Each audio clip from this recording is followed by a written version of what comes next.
in such love and devotion. Krishna and Balaram, we offered them special seats, and so many gifts. He said, how can I serve you?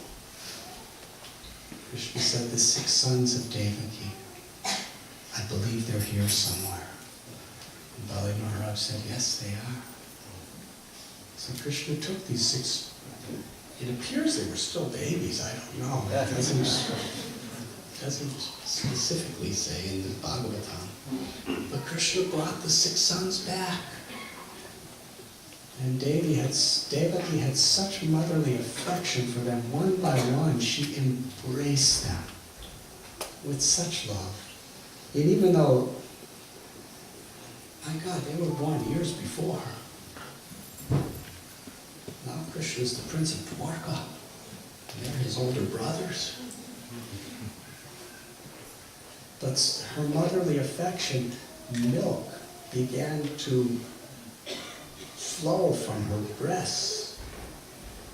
And she took each child, embraced it, and fed him her milk. And they drank it. And each one of them attained liberation. As soon as they drank that milk, finished.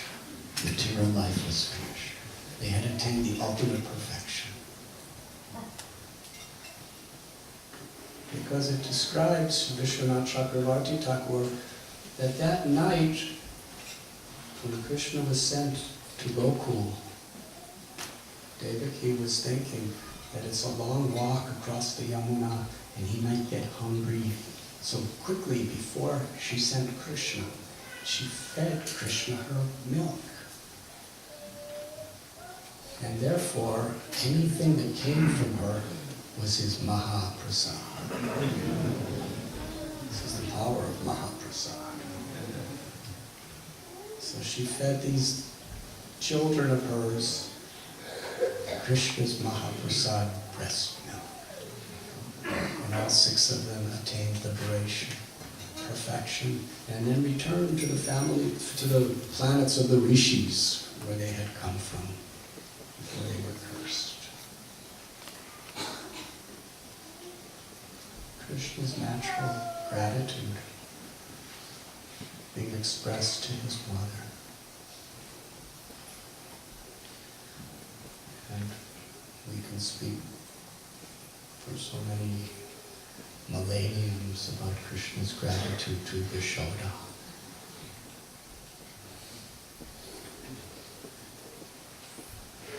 He was conquered by her love.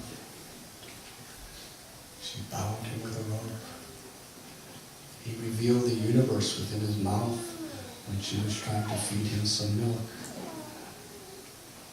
And just to protect the motherly nature of her love, she couldn't understand that he's God.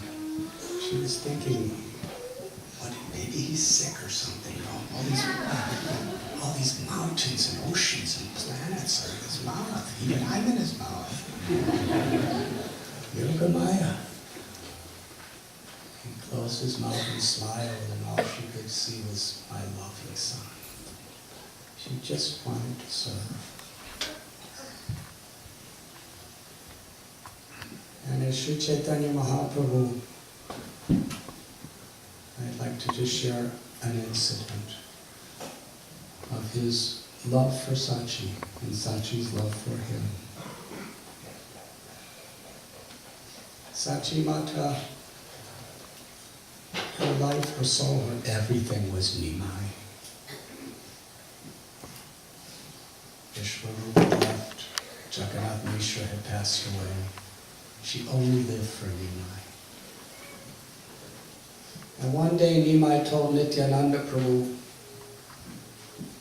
that for the sake of reaching the fallen souls and giving them this Harinam, I'm going to leave my home, shave my head, become a sannyasi.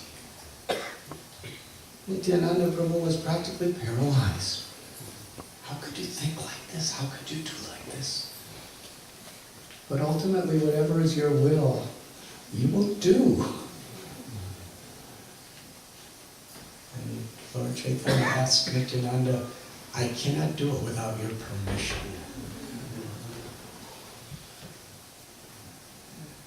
Nitai said, my Lord, whatever is your wish will be done. But please, at least discuss it with devotees first. And what about your mother? Think about that. What about your mother? And Lord Chaitanya thought, okay, I got your blessing. And he happily went away. And it's described in Sri Chaitanya Bhagavat how Lord Nityananda, he went to a secluded place and thought about the suffering that Mother Sachi would endure if he does it. And uncontrollably cried, cried, and cried. Not thinking about himself, but thinking of Sachi, the love of a mother. And the news was gradually spreading just before he actually performed this pastime. One day when he was at home sitting alone, Sachi Devi, she was weeping. She couldn't eat. She couldn't sleep. Nimai said, what is wrong? And Sachi said, I heard what people are saying. My beloved son, please do not go. Please stay here. And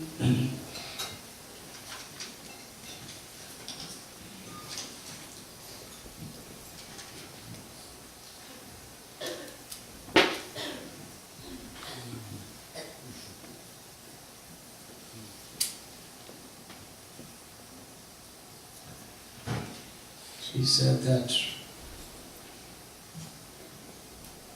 I only live to see you and to hear you.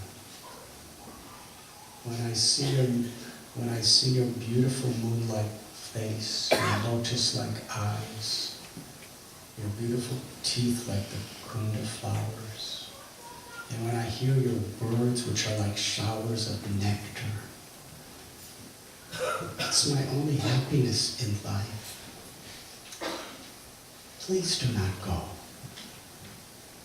She said, just stay home with your friends and enjoy Harinam Sankirtan. You have Advaita and Srivas and Haridas and Gadadhar and Nityananda.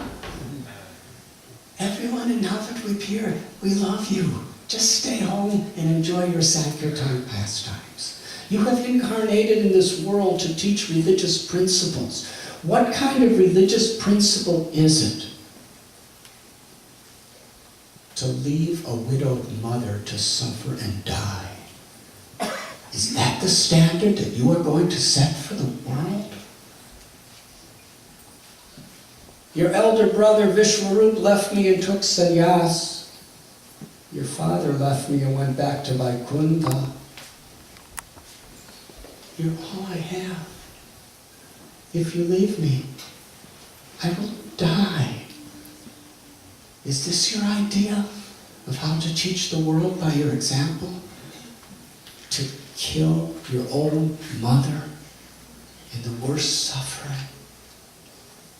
Please stay.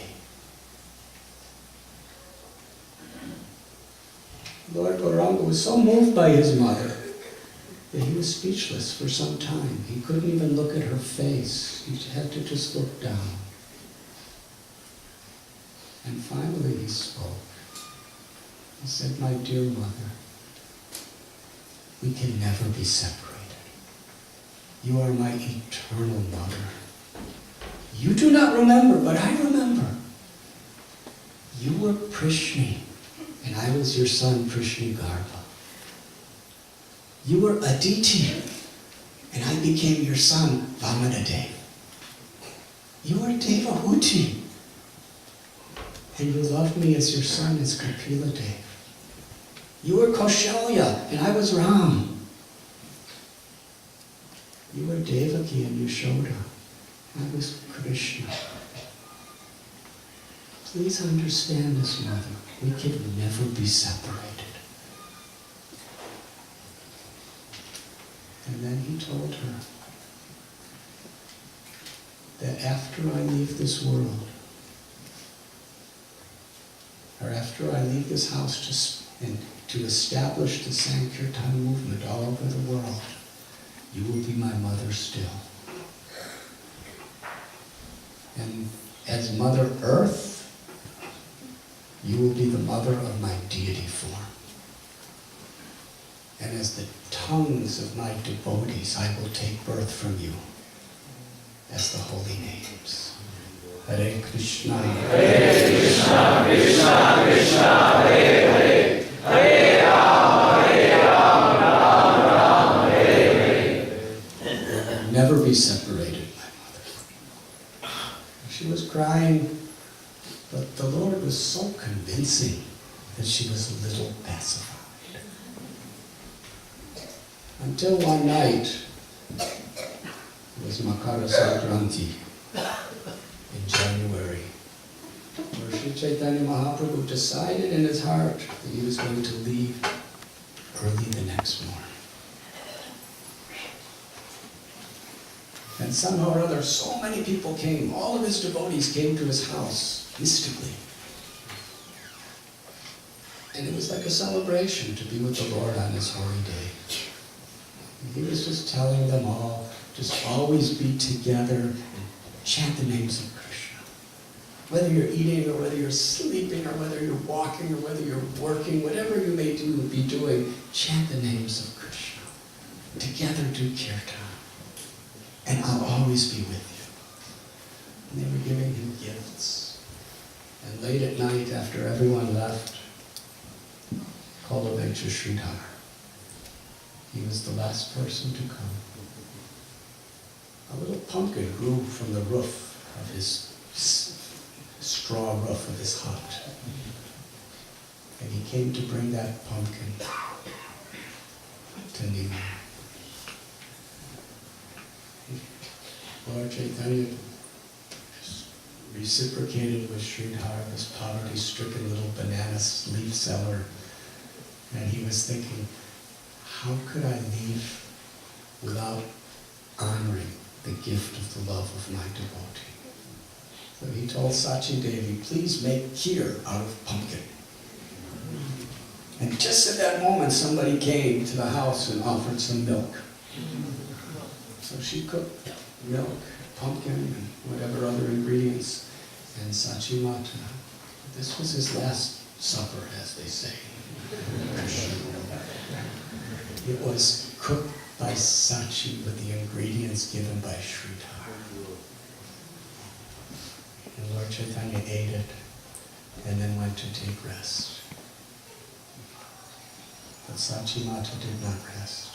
She felt in her motherly intuition, he's going to leave me. She sat at the doorway all night long. And as everyone was sleeping, Lord Chaitanya walked out of the room and came to the door. And Sachi Devi, incessantly weeping, Sri Chaitanya, Lord Gauranga, held her hands very gently and tried to solace her. He started to reveal his heart. He said, my dear mother, for every aspect of my life, you have maintained me. You have nourished me. Because of you, I studied and became a great scholar. Because of you, I have become a devotee of Krishna and have tasted the sweetness of love of Krishna. Without you caring about me, I would have nothing in this world. You never concerned yourself the slightest for your own happiness. You did everything only for my pleasure. The amount of love, the amount of devotion, the amount of service that you rendered to me at every moment I cannot pay back in millions and millions of kalpas. This is the Lord's feeling of gratitude to his mother. For the service that you have rendered at any single moment, that moment I cannot possibly reciprocate. Even in a span of millions and millions of kalpas, days of Brahma. But you are so merciful, my mother, that it is by your mercy only that I can be freed from that debt. But even lifetime after lifetime after lifetime, I can never pay you back.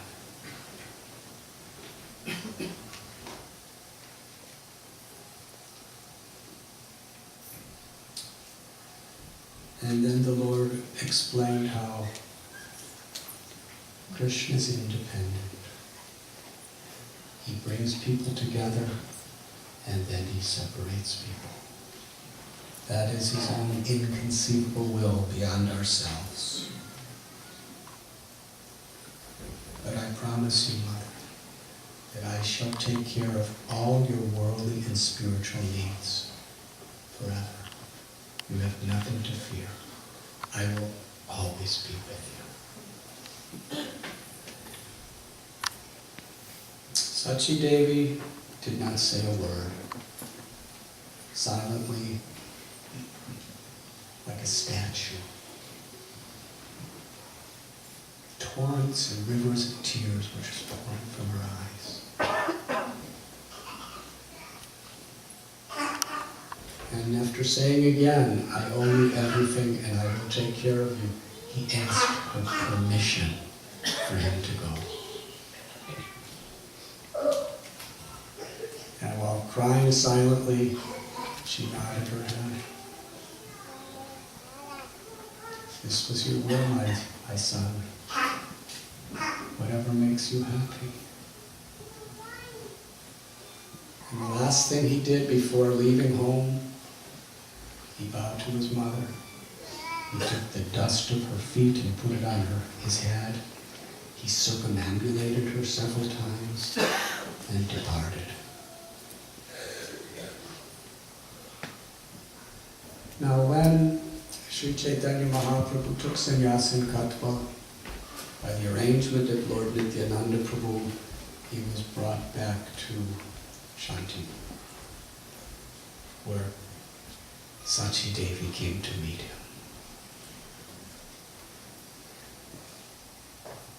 When she saw her son, his elegant, flowing black hair was cut off. There was nothing but a shaven head. And his wonderful clothes that she would arrange for him, they were gone. It was just drab sannyasi saffron. And his beautiful ornaments were gone. Just had a begging pot and a danda. Her heart was breaking.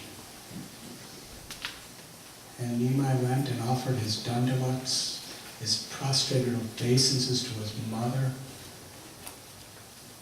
Here he is, the crest jewel of all sannyasis. And he sat on his mother's lap. And she embraced him and bathed him with her tears. And Nimai said, I must have been a madman. Everything I have is only because of you. Whatever devotion to Krishna I have, I owe it all to your example. Now, if you like, I'll stay home.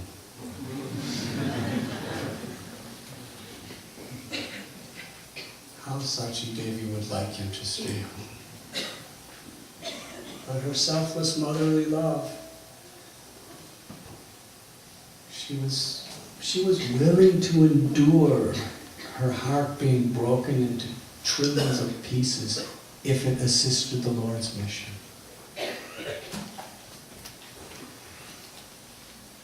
If you stay home, people will criticize you. Swamiji stays at his mother's house. We want to go to Vrindavan, but the same Krishna that's in Vrindavan is living in Puri as Jagannath. So go there. Then I will hear about you. So on his mother's order, Lord Chaitanya gave up the deepest wish and dream of his life to go to Vrindavan. He went to Puri. And there are so many stories in Sri Chaitanya Charitamrita, Sri Chaitanya Bhagavad, of Lord Chaitanya reciprocating with Sachi Mata. He would send her prasad. He would send Damodar Pandit to tell her stories, to give her all sorts of prasad and all kinds of news. And then he'd come back, and one time Lord Chaitanya said, "How is my mother?" And Damodar Pandit chastised him. "How dare you ask that question? She's the mother of devotion. Whatever devotion you have is only because of her grace, and you're asking how she is? How ungrateful of you." Lord Chaitanya said, "Whatever you're saying is true." And he sent Kal Krishna there to tell her all about the South Indian tour, Nityananda Center. And it's described, Lord Chaitanya was always present in 4 places. When there was Kirtan at Srivasa's house, when Nityananda danced, when Sachi Mata cooked. What was the 4th one? Raghava Pandit, yes. When he and his sister, Damayanti, prepared prasad. And there are many beautiful stories where Lord Chaitanya sent her a message. She would cook Lord Chaitanya's favorite preparation, put it on the altar. And then she'd come, this is when Mahaprabhu was in Puri, and she'd come back and she'd see there was nothing in the bowl that was on the altar. And she was so humble that she thought that she forgot to put the preparation in the bowl. So she would run outside and fill it again and bring it back in and offer it, and then go outside thinking, "Oh, this is my Nimai, he liked this preparation," and she'd come back in and it would be empty. And she'd think, "God, what's wrong with me? I'm getting old, I'm losing my memory, I forgot to put it in, I cooked it, I forgot to put it in the bowl again." And Lord Chaitanya sent her a message all the way from Puri, "I'm eating it. That's it's empty because I'm eating it. I told you I come there every day to Navadvip just to accept your motherly love."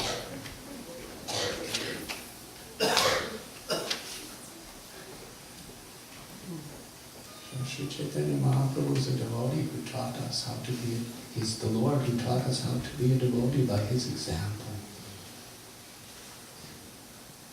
Gratitude to Mother. And I think that's the origin of Mother's Day.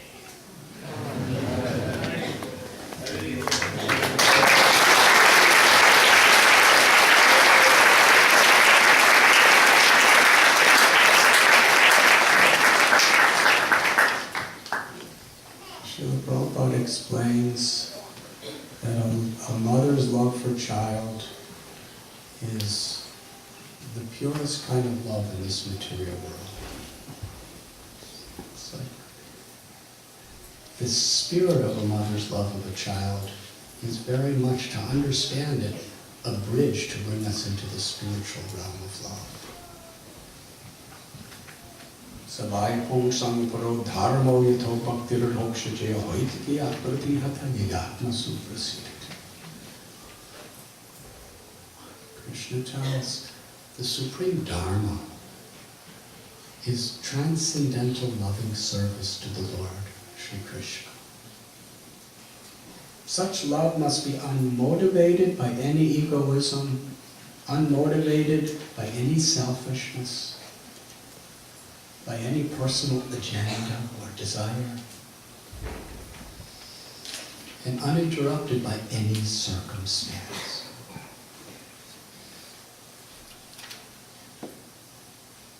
And Srila Prabhupada explained that how a mother's love gives us an indication of that nature. Because what does a mother get from a baby? I'm a Swami, so I see it from my perspective. Sometimes the Swami's perspective is quite disgusting also.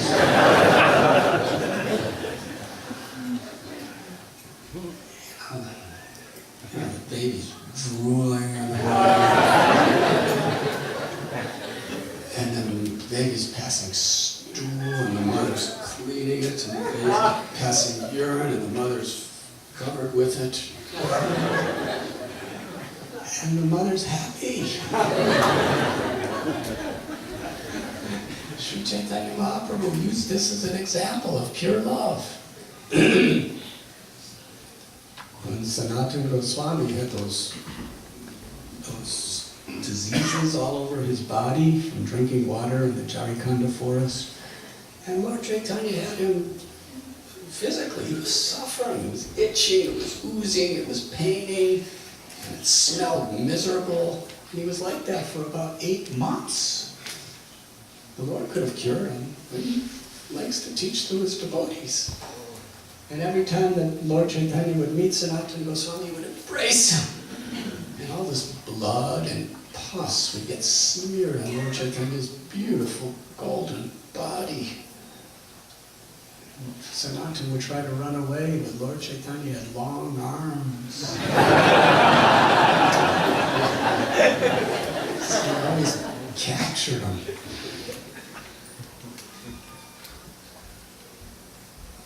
And then one day, Sanatana Goswami said, I'm going to Vrindavan, because I talked with Jagadananda Pandit. And Jagadananda Pandit, I told him how much I'm making aparads to you by getting all this stuff on you. So he said, well, the Lord has already told you to go to Vrindavan, so go. Sri Chaitanya Mahaprabhu, he chastised Jagadananda Pandit. He said, Jaga, that impudent neophyte, who is he to instruct you? You are fit to be my guru. And Sanatana was... And then Lord Chaitanya told him, he said, let me reveal my heart to you. He said, those pus and blood and oozing stuff that gets on me, I'll tell you how I experience it. He said, just like a mother, her love for her child is so deep that when the child passes urine and stool on the mother, she smells it as a mixture of sandalwood, musk, camphor, and agruel. Because of her love, it's nectar. Mothers, do you experience that? You don't have to raise your hand. It's just the standard of motherly love.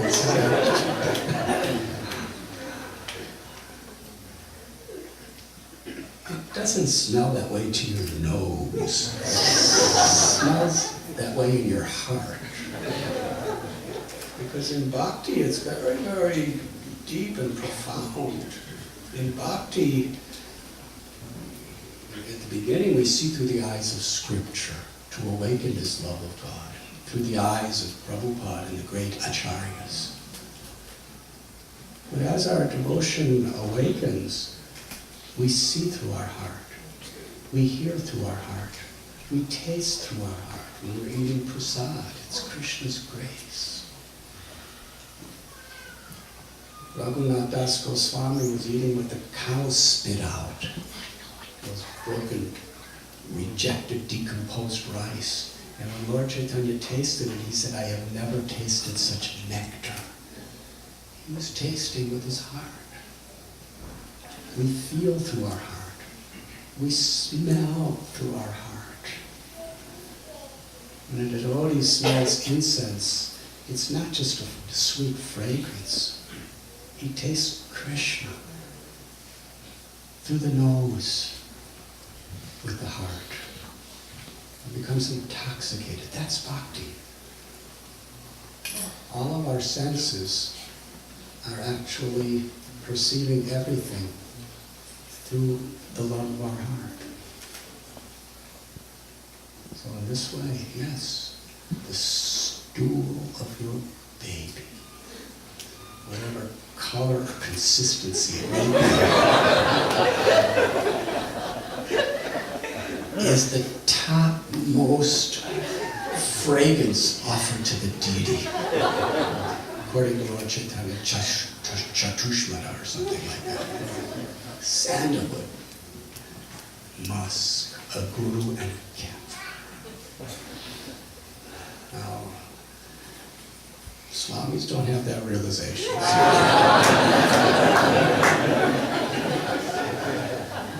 And here in class, some ladies are, if you go to India to a Bhagavad Gita, it's usually at least 2/3, sometimes 95% females. I remember I was in Surat once, and there was about 500 people to my class. It was an evening class. 499 ladies.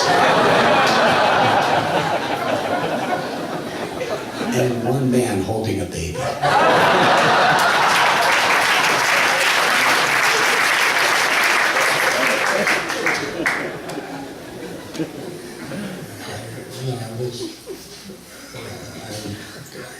Lucky it wasn't on YouTube.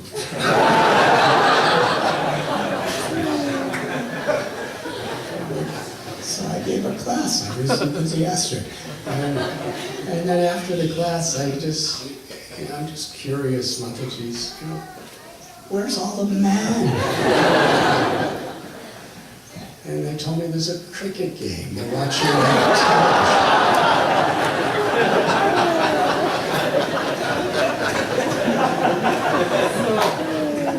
These ladies, to give up a cricket game to come and hear Hari Katha, that's Sarvadharman Pariksha. It's a high level of surrender in India. And it's true, it's the natural tendency that ladies love to hear Krishna Katha, and the number is more than men. But yet, ladies come all enthusiastic for Krishna Katha, they have their little baby,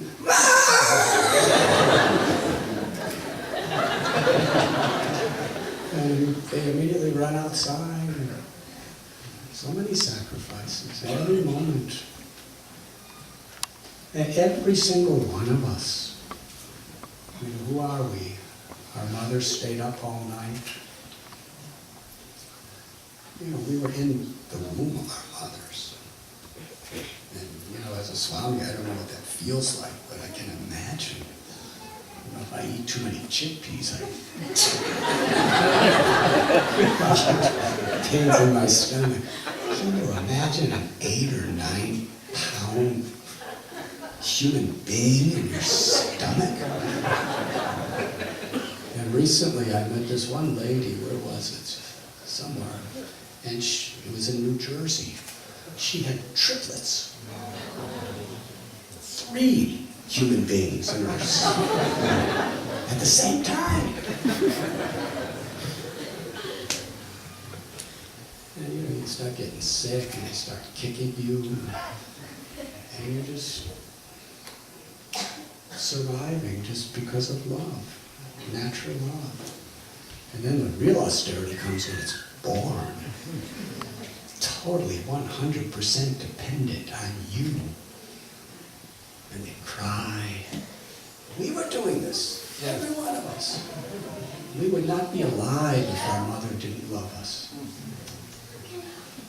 She could have killed us in the womb because it's so uncomfortable.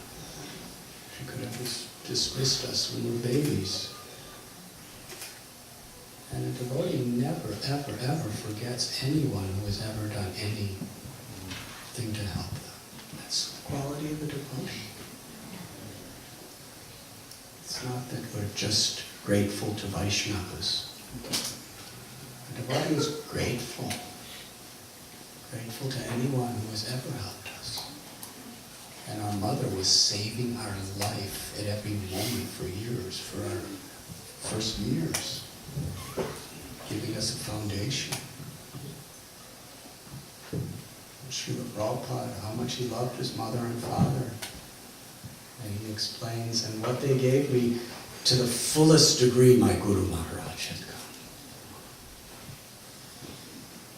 And actually in meeting Srila Prabhupada and coming in contact with Srila Prabhupada and his devotees, we understand what we could be so grateful for. We have a realization. Krishna's love comes through a mother in a very special way in this world. Because it's selfless.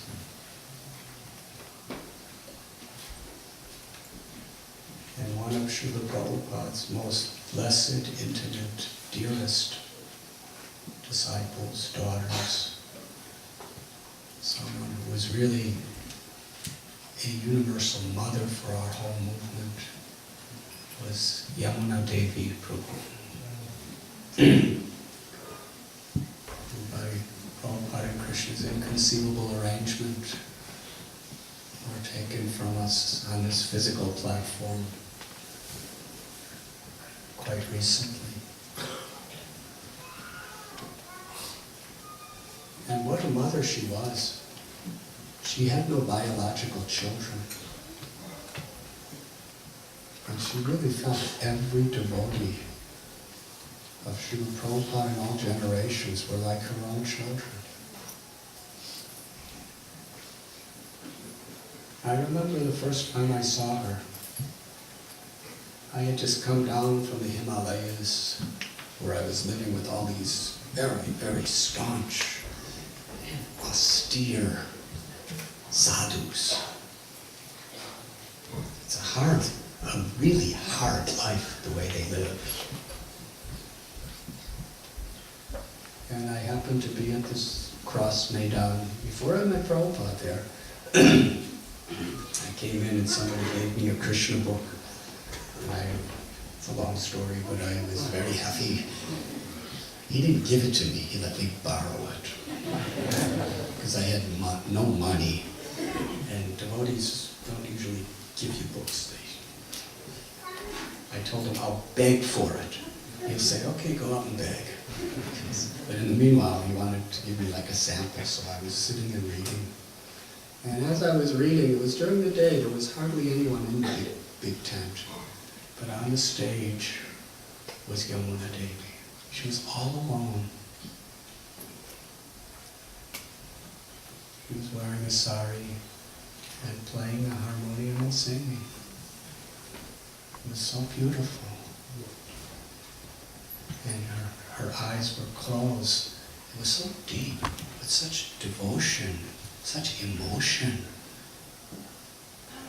She sang for hours every day.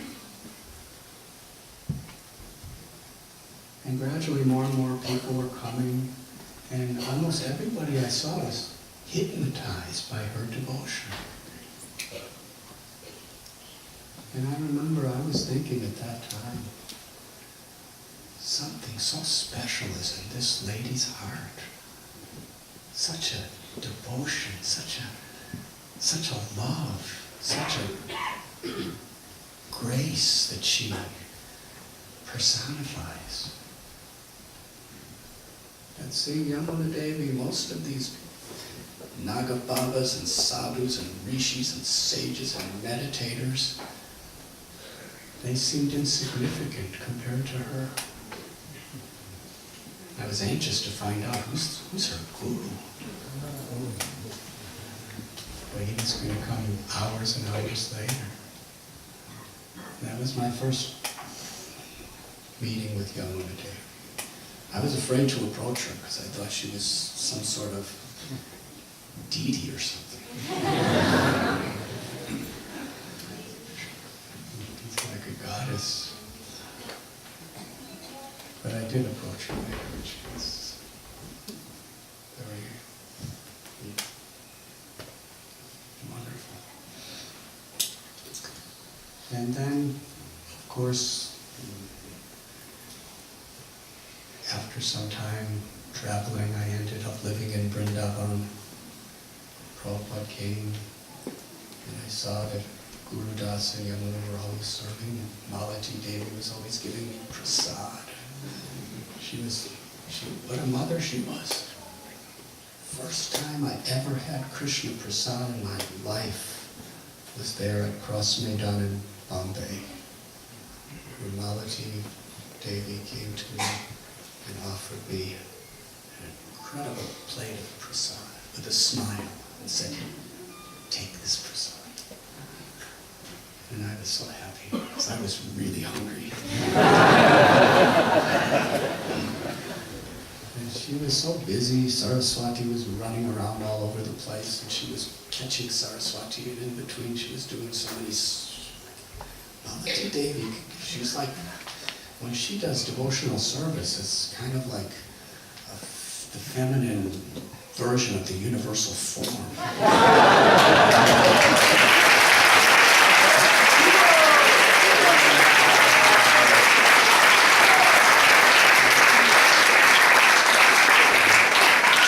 Virat Rupa, she has all these eyes looking everywhere. All these hands and legs running and doing.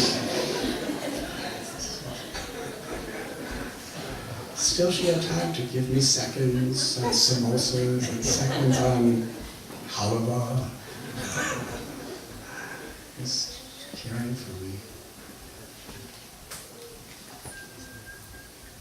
And after I became a devotee in Vrindavan,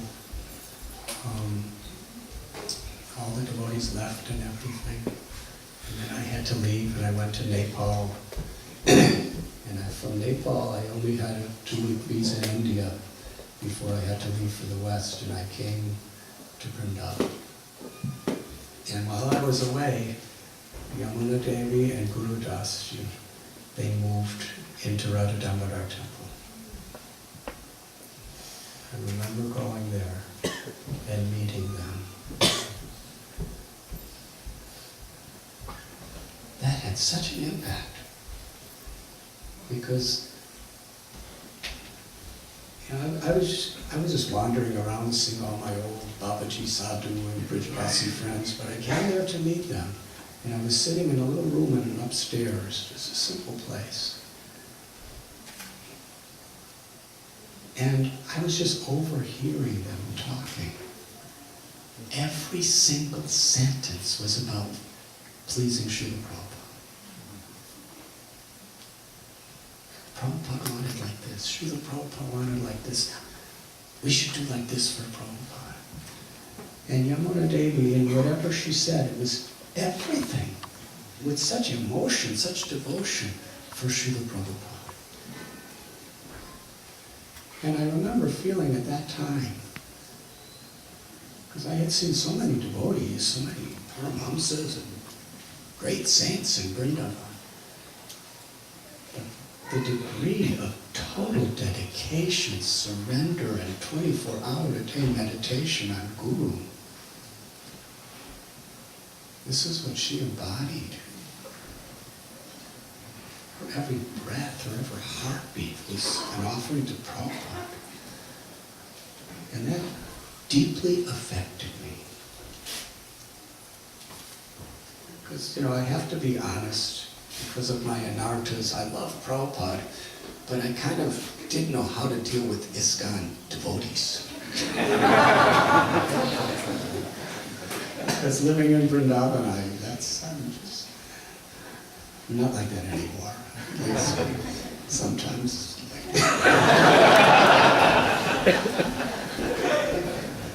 But seeing Yamuna, that transformed me. This is what ISKCON is. Prabhupada, you're not only my guru, but I'm an ISKCON devotee. I remember thinking that just by seeing her love for Prabhupada. It had a transformative effect on my life to this day. And what she accomplished, and how she was so humble about it. What an unbelievable example. How senior she was. Her younger sister was the first initiated disciple of Prabhupada. She spent a whole day cooking with Srila Prabhupada in 1966 in 22nd Avenue. It was just the two of them. Prabhupada giving her personal instructions how to make puri dough and all kinds of... And then she went back to California.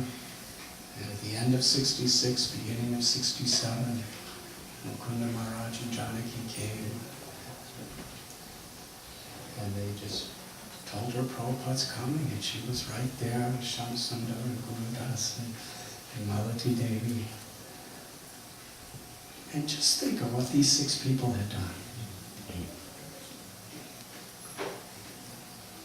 If we just look at 26 2nd Avenue, she was a part of that, and the Frederick Street Temple in San Francisco.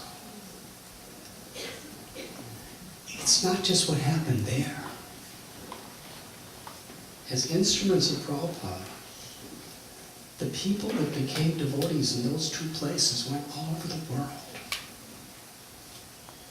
You know, Vishnu Jana Maharaj became a devotee by Yamuna and the others' influences in San Francisco, and he spread Krishna consciousness all over America.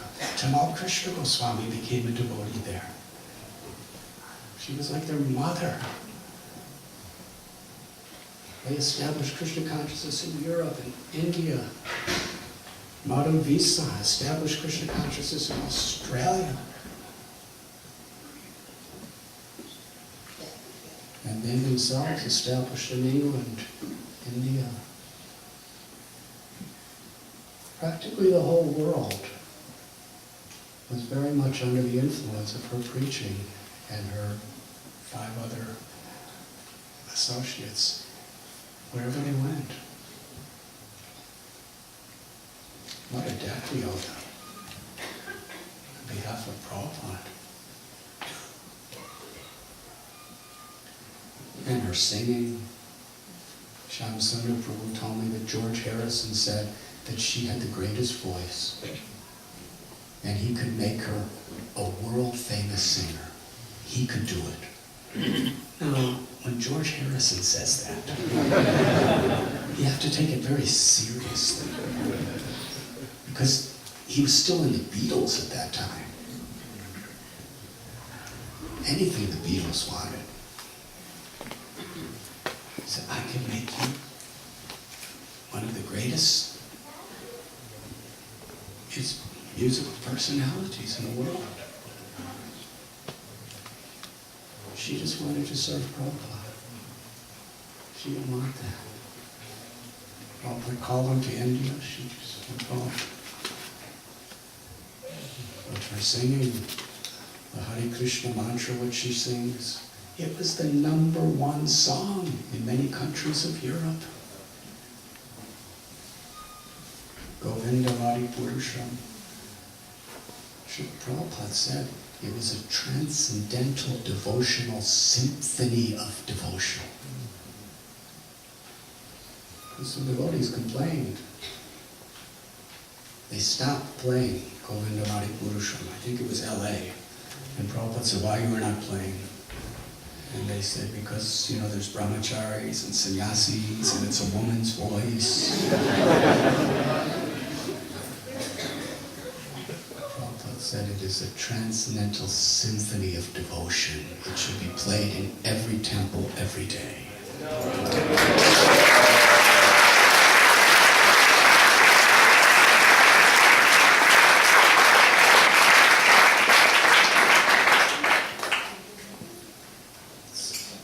Direct order of Prabhupada of how our movement should be run for the rest of time.